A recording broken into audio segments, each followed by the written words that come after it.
It was supposed to be an ordinary day. I walked into my classroom with sleepy eyes, unaware that this day would plant the seed of fear that would follow me for years. Our English teacher, new to the school, walked in with grace and confidence. She smiled warmly, but I was too anxious to return it. "Let's begin with introductions," she said, her voice like silk. My heartbeat quickened. I hated this part. My tongue felt heavy. I watched as students stood up, one by one, effortlessly saying, "Good morning, ma'am. My name is." Then it was my turn. I stood up, heart pounding. Good morning." I stammered. A few students giggled. My face burned. I forgot my name. Literally. "Sit down, dear," she said gently, but I could already hear the whispers behind me. That moment broke something inside. It was the beginning of my fearful silence. I grew up in a small town where English was a subject, not a language. We studied it to pass exams, not to speak it. My parents never spoke English. Our neighbors didn't either. Even the local teachers preferred Hindi during explanations. At home, we watched dubbed movies and local shows. English songs were just noise to me, catchy, but incomprehensible. I never thought of English as something I needed. Until school proved otherwise. In class, I became the silent observer. I would rehearse English sentences in my mind, but when the moment came, my courage vanished. I'd pretend to write something in my notebook to avoid being called. When friends cracked jokes in English, I laughed along without understanding. I became excellent at pretending. I made a deal with myself, 10 minutes a day. I began with kids' shows. Subtitles helped. I listened, paused, repeated. I wrote down phrases I liked. I mimicked accents in front of the mirror. I began keeping a diary. 1 sentence a day in English, I am learning. It wasn't perfect, but it was consistent. I stopped comparing myself to fluent classmates. I just wanted to beat the yesterday me. The more I practiced, the more confident I felt. Still scared, but now hopeful. Chapter 7, My First English Conversation. It happened at a shop. I saw a foreigner struggling to ask for change. The shopkeeper didn't understand. I felt something inside. I stepped forward.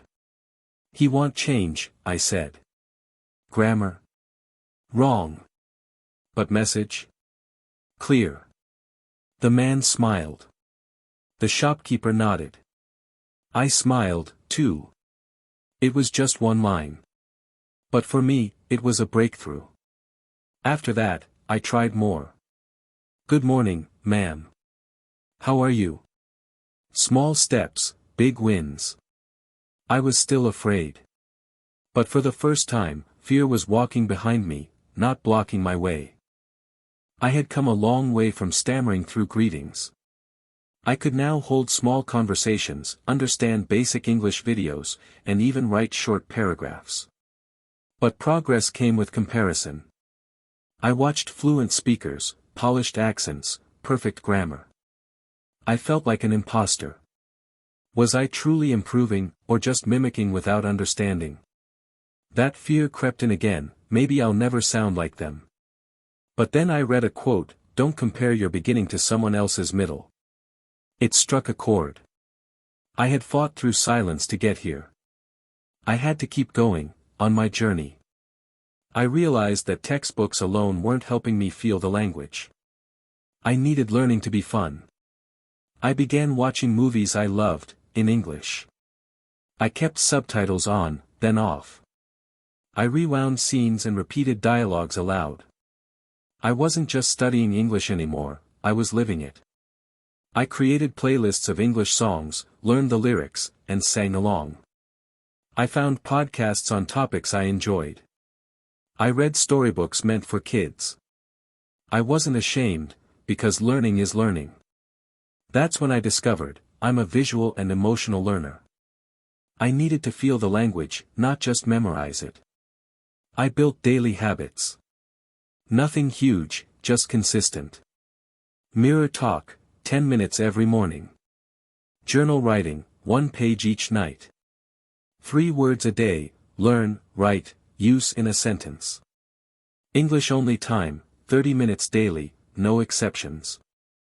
I stopped waiting for motivation and started depending on discipline. Even when I didn't feel like learning, I still showed up. Some days, I failed. But I always returned. Progress became addictive. I stopped counting mistakes and started counting efforts.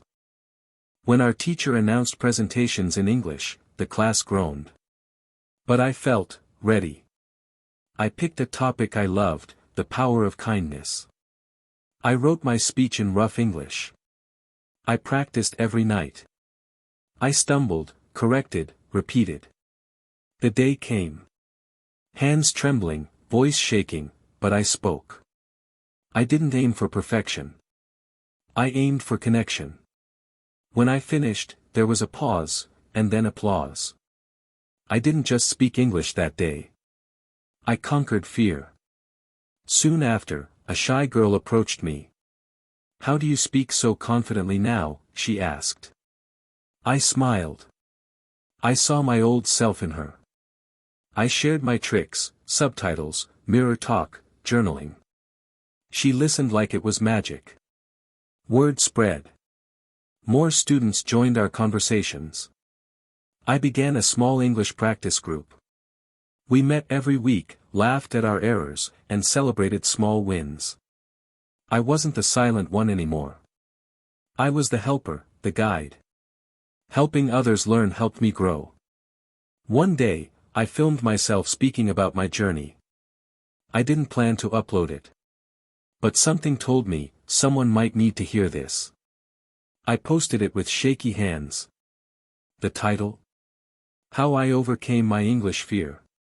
To my surprise, people watched. They related. Comments poured in from others struggling silently like I once had. I created more videos, vocabulary tips, confidence hacks, storytelling in English. My channel grew, not fast, but honestly. And most importantly, so did my self-worth. If you're reading this, and English scares you, you are not alone. I was once that silent girl in the corner of the class. The one who faked sickness. The one who cried after being mocked. But today, I speak. I teach. I inspire. Fluency isn't about perfect grammar. It's about courage, to keep going when it's hard. So here's what I've learned. You don't need to sound like a native. You need to sound like you. You don't need big words. You need clear thoughts. You don't need to rush. You need consistency. One English sentence spoken with heart is better than 1,000 memorized lines without confidence. I look back at the girl who froze when asked to say her name. I don't feel pity, I feel pride. Because that fear didn't win. I didn't become fluent in a week, or even a year. But step by step, line by line, I rewrote my story. You can, too. So today, I invite you, not to learn English, but to believe in yourself. Because from fear to fluent isn't just about language, it's about transformation.